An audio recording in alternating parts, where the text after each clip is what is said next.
Hello viewers, welcome to my YouTube channel. Today topic is promotion বা পদোন্নতি, and this topic is related to BA 4 SEM honors, that is major, and BA 6 SEM general. So I hope all of you will benefit from my channel. So the first word promotion is derived from Latin word promovere, which means to move forward. Promotion শব্দটো Latin শব্দৰ পৰা আনা হৈছে আৰু Latin শব্দটো হ'ল promovere আৰু সেই promovereৰ অৰ্থ হ'ল আগুৱাই যোৱা, move forward. আমি ইয়াৰ পিছত যদি আলোচনা কৰো যে promotion লেটিন ওয়াৰ্ডৰ পৰা আহিছে, কিন্তু ডিকশনারি মিনিং কি? The dictionary meaning of promotion is same as to advance. মানে promotionৰ যেটো ডিকশনাৰি অৰ্থ, সেই ডিকশনাৰি অৰ্থ মতে হল এটো আগুৱাই যোৱা বা to growth or prosperity of a person, মানে কোনো এজন ব্যক্তিৰ উন্নতি বা সফলতা. Simple meaning jodi ami ko, simple meaning of promotion each refers to advancement in the rank and status of a person, which leads to enhancement of payment. Ami ekebare sadharon orthot ami kobo paru je promotion mane hol aguai joa. Kihor uporot aguai joa? Je teor rank, mane teor jetu podobi ba sthan ba status tate aguai joa aru hei কর্মচারীজন বা যিজন কর্মচারীয়ে enhancement of is salary, মানে তেওঁৰ দৰমহাও বাঢ়িব আৰু তেওঁৰ স্থিতি বা তেওঁৰ যেটো পজিশন হেতুও আগুৱাই যাব আৰু তেওঁৰ যেটো ৰেংক, মানে যেটো স্তৰত তেওঁ কাম কৰিছিল সেই স্তৰৰ পৰা অলপ উচ্চ স্তৰত গুচি যাব, তাক আমি প্ৰমোশন বুলি কওঁ. তেনেহলে আমি প্ৰমোশনৰ সাধাৰণ অৰ্থটো বুজি পালো ডিকশনাৰি মতে. এইবাৰ ডেফিনেশন যদি আমি আলোচনা কৰো, numbers of definitions are there about the promotion, but we are going to discuss only two definition. Number 1, L.D. White. According to L.D. White, promotion means an appointment from a given position to a position of higher grade, that is involving a change of duties to a more difficult type of works and greater responsibility, accompanied by change of title and usually an increase of pay. And this definition is given by L.D. White. L.D. White or jetu definition dia hoise, hey definition mote ami kobo paru je L.D. White or mote kono eta nirdishto podobir pora বা অর্হতা বা অভিজ্ঞতা সম্পন্ন বিষয়াক আমি যেতিয়া অধিক কর্তৃত্ব বা ক্ষমতা বা দায়িত্ব বা বেতন দি উচ্চ পদবীত যেতিয়া নিযুক্তি দিও তেতিয়া তাক প্রমোশন বুলি কোৱা হয়. আৰু এটা definition, another definition, and that definition is given by Scott and Clothier. This is that a promotion is the transfer of an employee to a job which pays more money or one that carries some preferred status. তার মানে হইছে Scott আৰু ক্লথিয়াৰৰ মতে কোৱা হৈছে promotion মানে হইছে transfer কৰা হয়, মানে কোনো এটা চাকৰিৰ পৰা বেলেগ চাকৰিলৈ যেতিয়া বা কোনো এটা পদৰ পৰা যেতিয়া কোনো এটা বেলেগ পদত এজন কৰ্মচাৰীয়ে যায় আৰু তেওঁৰ যেতিয়া দৰমহাটো বঢ়াই দিয়া হয় আৰু তেওঁৰ যেতিয়া স্টেটাস বা পদমৰ্যাদা, সেই পদমৰ্যাদা আৰু দৰমহা যেতিয়া বঢ়াই দিয়া হয় বা বেলেগ হয় তেতিয়া তাক প্ৰমোশন বুলি কোৱা হয়. তেনেহলে এই দুটা ডেফিনেশনৰ পৰা আলোচনা কৰিলে আমি ইয়াৰ কিছুমান মিনিং বুজি পাওঁ, মিনিং অফ প্ৰমোশন. এই দুটা ডেফিনেশন বা আৰু কেইটামান ডেফিনেশন আছে, এই গোটেই কেইটা ডেফিনেশন আলোচনা কৰিলে আমি গম পাওঁ যে প্ৰমোশন মিন্স এডভান্সমেন্ট অৰ আপগ্ৰেডেশন অৰ মুভিং ahead, মানে এডভান্সমেন্ট মানে আগুৱাই যোৱা বা আপগ্ৰেডেশন মানে এটা স্তৰৰ পৰা উচ্চ স্তৰত বা মুভিং ফৰৱাৰ্ড মানে আগুৱাই যোৱা। দেন নাম্বাৰ 2 আমি পাওঁ acquire better recognition and post or status or prestige মানে acquire better recognition তেওঁ স্বীকৃতি যেটো পায় he acquires better recognition from the job or among the employees মানে তেওঁ চাকৰিয়ালসকলৰ ভিতৰৰ পৰা তেওঁ বেছি স্বীকৃতি লাভ কৰে আৰু তেওঁ এটা ভাল পোষ্ট পায় পোষ্ট মানে পদ পায় বা তেওঁৰ স্থিতি যেটো চাকৰিৰ যেটো স্থিতি হেতুও উন্নতি হয় আৰু তেওঁৰ যেটো প্ৰেষ্টিজ মানে সন্মান হেতু সন্মানো বাঢ়ে। Then number another is more responsibility from the earlier position or job. That means when the promotion is given to a person, he gets the more responsibility from the earlier job or from the earlier position. তার মানে কোৱা হৈছে তেওঁ যেতিয়া কোনো এটা চাকৰিত promotion এজনক দিয়া হয় তেতিয়া তেওঁৰ দায়িত্বও বাঢ়ি যায় তেওঁৰ দায়িত্ব বাঢ়ি যায় মানে আগত যেটো কাম কৰিছিল সেই আগৰ কামতকে তেওঁৰ দায়িত্বও বাঢ়ে বা আগৰ যেটো তেওঁৰ স্থান আছিল সেই স্থানৰ পৰা তেওঁৰ দায়িত্বটো বাঢ়ি যায়। Then another is more authority and higher rank. Authority, more authority, that means whatever he had the authority but now after the promotion he get more authority and higher rank, his ranks also goes up মানে promotion পোৱাৰ লগে লগে তেওঁ কি হয় তেওঁৰ কৰ্তৃত্বটো বাঢ়ে কৰ্তৃত্ব তেওঁৰ বাঢ়ি যায় আৰু তেওঁৰ যেটো rank আছে সেই rank বা স্থান সেই স্থানটো তেওঁৰ উচ্চ হয়। Then another is increase salary or pay scale. When a person gets the increment or promotion, he gets the salary, his salary also hikes and he gets the more pay scale and more payment. That is another meaning of the promotion. মানে promotion যেতিয়া দিয়া হয় তেতিয়া সেইজন ব্যক্তিৰ যেটো pay scale সেই pay scaleৰ দৰমহা যেটো হেতুও বাঢ়ে বা তেওঁৰ স্কেল যেটো হেতুও বাঢ়ে। তেনেহলে আমি এইখিনি পালো যে প্ৰমোশন মানে এই সুবিধাবিলাক বা এনেকুৱা হলে আমি ক'ব পাৰো these are the criteria to be the promotion. But now what is not promotion?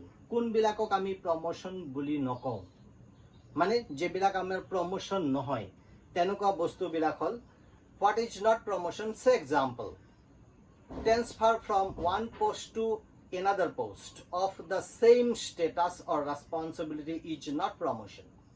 Okay, look, when a person transfer from one post to another post of the same status or same responsibility, that means when same status same responsibility from one post to another post, that is not called a promotion. মানে হৈছে promotion কোনবিলাকক নকয় যে এইবিলাক promotion নহয় যেনেকে কোনো এজন ব্যক্তিয়ে এটা চাকৰিৰ পৰা আন এটা চাকৰিত ট্ৰান্সফাৰ হল কিন্তু ট্ৰান্সফাৰ হোৱাৰ লগে লগে তেওঁৰ দায়িত্ব বা তেওঁৰ স্থান হেতু যদি পৰিৱৰ্তন নহয় তেতিয়া তাক ট্ৰান্সফাৰ নকয়।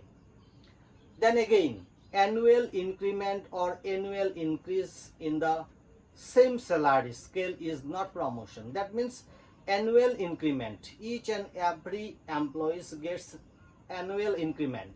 That means after 1 year he gets the increment and annual increment or annual increase in the same salary scale is not promotion. তার মানে কোৱা হৈছে যে আমি এবছৰ পিছে পিছে যেটো বা কোনো এজন কৰ্মচাৰীয়ে এটা বছৰ হোৱাৰ লগে লগে তেওঁ এটা ইনক্ৰিমেন্ট পায় আৰু সেই ইনক্ৰিমেন্ট যদি এজন ব্যক্তিয়ে এটা বছৰ পিছত পায় তেনেহলে যদি সেম স্কেলতে থাকে মানে তেওঁৰ যেটো স্কেল হেতু স্কেল যদি সেম থাকে তেনেহলে তাক প্ৰমোশন বুলি নকয় মানে স্কেলটো একে থাকিল মাত্ৰ এটা বছৰৰ ইনক্ৰিমেন্টে পাল আৰু তেনেকুৱা ইনক্ৰিমেন্ট পোৱাকে আমি কেতিয়াও প্ৰমোশন নকওঁ। এতিয়া now sometime there is some promotion where there is no salary hikes or there is no financial benefits and that type of promotion is called the dry promotion.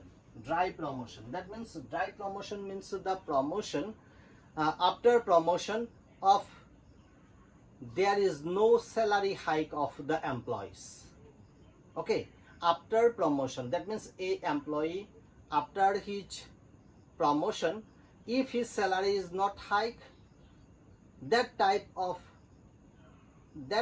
of transfer or that type of promotion is called the dry promotion. But interesting thing, this type of salary, this type of promotion where responsibility, authority, everything is increased, but salary is not increased. At that time, this type of promotion is called the dry promotion. Dry promotion মানে হল যে হুকান আমি পদোন্নতি বুলি কওঁ। কেনেকুৱা হুকান পদোন্নতি?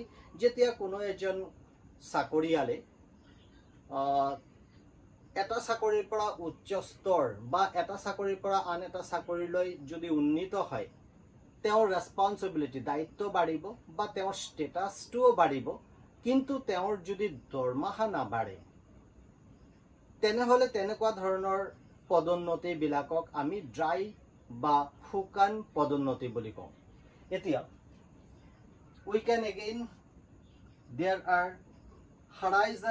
horizontal and vertical promotion, মানে আনুভৌমিক আৰু অভিলম্বীয় promotion, মানে promotionক আমি আকৌ ক'ব পাৰো some of the promotion which are called the horizontal, on the other hand some are called the vertical promotion. That means some of the promotion which are called the horizontal promotion, and on the other hand some of the promotion are called the vertical promotion.